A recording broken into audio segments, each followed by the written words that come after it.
Hello. Who wants to learn my top 10 favorite scenes from season 8 of The Walking Dead? Tune in to watch.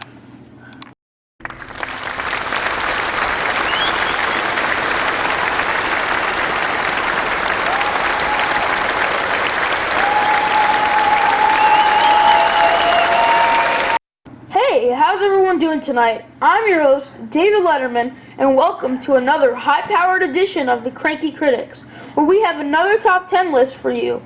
Tonight is a list from a really popular show that all the kids are watching from TBS. It is a show called The Walking Dead. Yeah, and I want to welcome our special guest host from the show, Andrew Lincoln. Hello, Dave.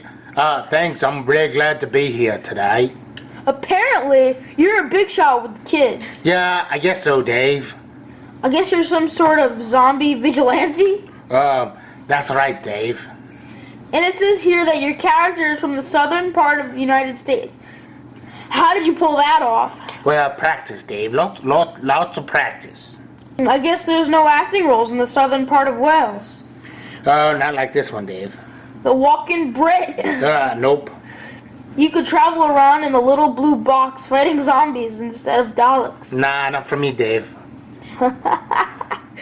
That's really funny, actually, though. Okie dokie, and we're going to do the top 10 favorite scenes of Season 8. That's right, Dave. So, I guess, if you haven't seen Season 8 yet of The Walking Dead, there are quite a few spoilers. That's right, Dave. But who hasn't seen Season 8 yet? I haven't. You should watch, Dave. Alrighty, I guess. Are you ready? Sure, Dave. So, from the home office at Hilltop, is that even a real place?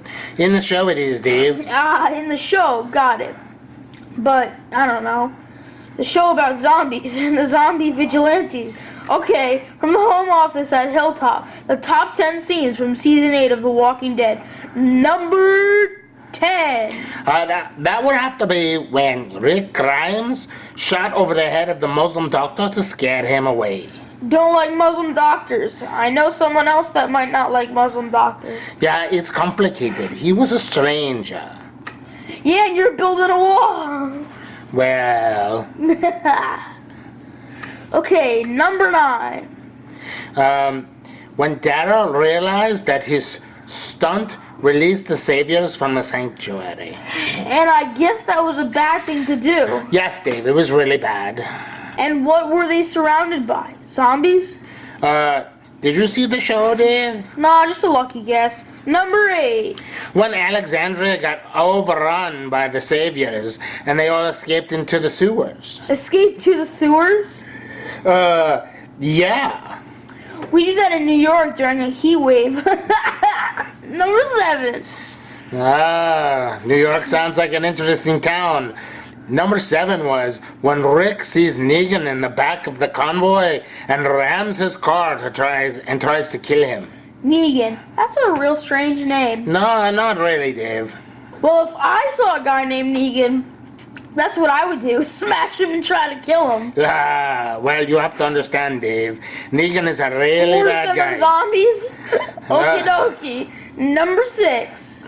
When the trash people gave up their guns to Simon and the saviors to keep the peace and then got slaughtered by the people that they just handed their guns to, even though Simon was going rogue. Nice. Nothing better than getting shot by your own gun. Number 5. When Negan got captured by the trash girl, he got all tied up and sacrificed and stuff. But then he tells his heartbreaking story about his wife, the baseball bat, and figures out how to escape and walk away unharmed. The poor little trash girl realized that she could talk human again and not truly like an android zombie girl. Well, wow, sounds like this Negan is hard to kill. Is he really married to a baseball bat? Nah, you don't know the half of it, Dave. I don't even know a quarter of it. Number 4. When King Ezekiel realized he wasn't a king, but just some annoying moron who talked funny, who was considered a joke by everyone, and he's such a great leader that he got all his people killed by standing there like a noob. Yeah, right? And Carol and Wussy convinces him to keep talking like a medieval butt pirate for the losers that were left. Nothing worse than a medieval butt pirate. Number 3. When the little butt kicker runs off into the forest and winds up killing more zombies than most people ever meet, that was cool. And how old was this little butt kicker? Maybe 12, Dave. Okay, that's pretty impressive. I see that. Number 2. That would have to be when Rick and Morgan kill all the escaped saviors after Rick swears on his word that he wants to help them. Some say that he should get credit for breaking Morgan. I don't know if it's ever possible to trust Rick again.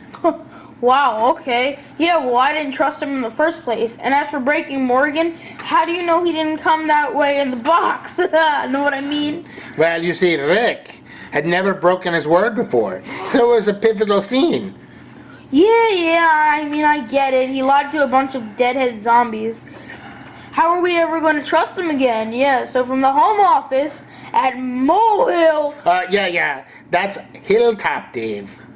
What? Yeah, Molehill, Hilltop, what does it matter? They're both made up places. Yeah, there's Hilltop in the show. I really think that you're making a hilltop out of a molehill over this. It's Hilltop, Dave. Hilltop. Yeah, yeah, okay. From Hilltop, number 1 favorite scene in The Walking Dead, season 8. Got it. What is it? That would have to be Zombie Carl, Dave. Carl was a zombie? Well, he was bit by a zombie, trying to save the Muslim doctor that his father tried to scare away, and that causes him to write a bunch of letters to everyone and face his own mortality. Zombicar.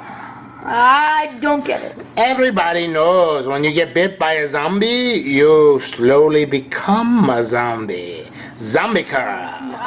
Zombicar. Of course. Should have known. Yeah, Zombicar. Okie dokie. Well then, the Zombie Carl, that does it. I want to thank Andrew Lincoln and Zombie Carl and the Cranky Critics and any zombie I might have forgotten because there's a lot of them.